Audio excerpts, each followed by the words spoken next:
Mastery in Motion, the Machiavellian Guide to Navigating Career Crossroads. What career should you pursue?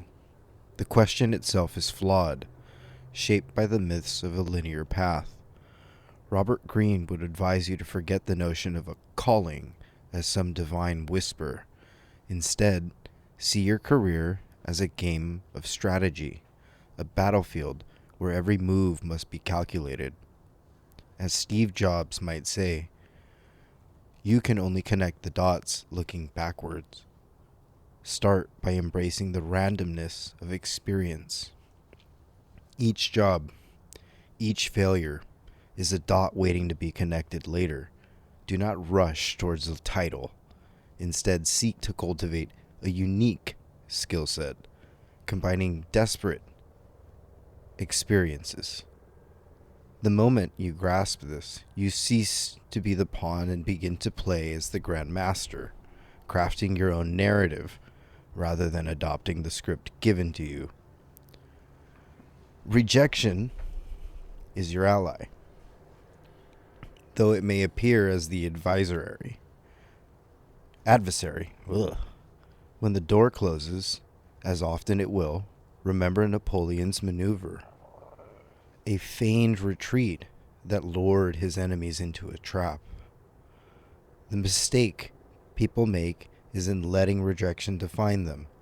They see a closed door as a dead end rather than an opportunity to circle back and attack from a different angle. Greene teaches us the pain of rejection is the crucible of reinvention, while Jobs would tell you to stay foolish, to embrace the rejection as a sign you're pushing the boundaries.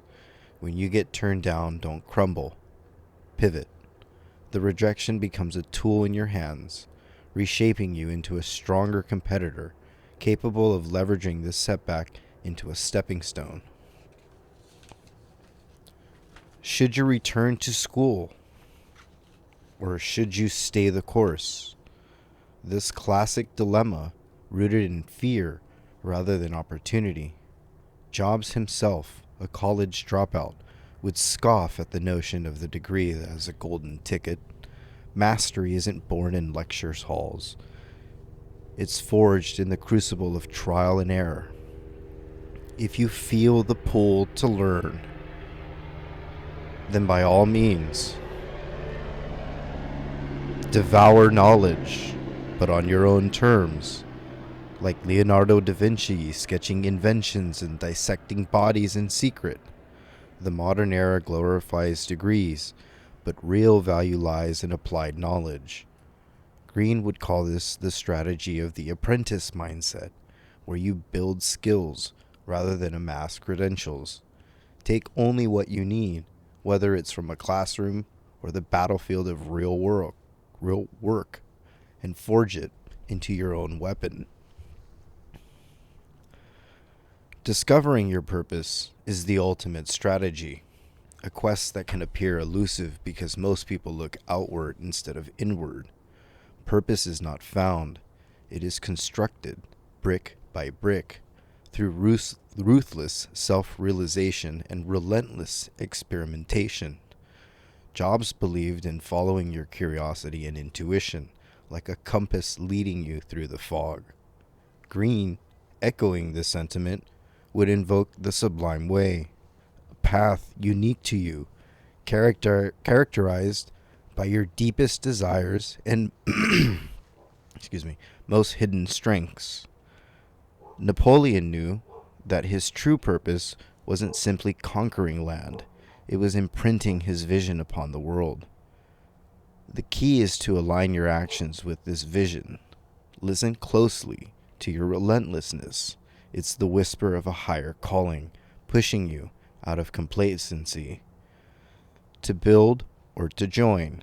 That's the entrepreneur's conundrum. Do you become the architect of your own destiny, or play the political game with an established fortress? Jobs was the quintessential builder, the pirate who chose to stay hungry, stay foolish, while Greene would advocate for the path of the strategist, waiting, observing, than striking at the opportune moment. Starting your own venture requires an almost delusional belief in your vision, akin to Da Vinci sketching helicopters centuries before flight. If you prefer the certainty of a well-built ship, then align yourself with a powerful institution. But remember, whether inside the castle or commanding your own army, your ultimate loyalty must always be to your own growth and mastery. The importance of a mentor cannot be overstated. They are your secret weapon, the oracle who sees your blind spots. Green would call this the law of mentorship. Seek those who've mastered the game, for they possess the insights you cannot yet grasp. Job had his own mentors, whether it was the visionary Mark Mukala or the countless teachers he found along the way in the tech revolution. Finding a mentor isn't about luck. It's about recognizing potential guides and absorbing everything they offer like a sponge. Be humble in your pursuit. Be strategic in your choices. Your mentor is not just a teacher. They are your co-conspirator, helping you sharpen your weapons for the battles to come. The final challenge is how to remain motivated in a role that no longer sparks joy. This is the trap of complacency, where many brilliant minds have withered.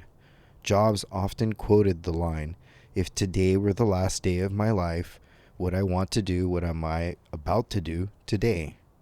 If your answer is no, for too many days in a row, you're in the wrong battle. Green would remind you to cultivate the war mentality, to view each day as a campaign, to change a chance to further your position on the chessboard of life.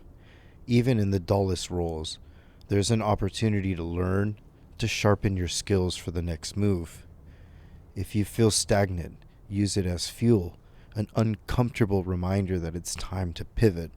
The greatest figures in history, Coltrane, Da Vinci, Napoleon, never stayed still for long. Neither should you. Oh boy. That was good. I really like the Jobs quote too. Just about asking yourself every day if this is the last day. Right. Is this what I want to? Would I be doing this? Right. It's an important question.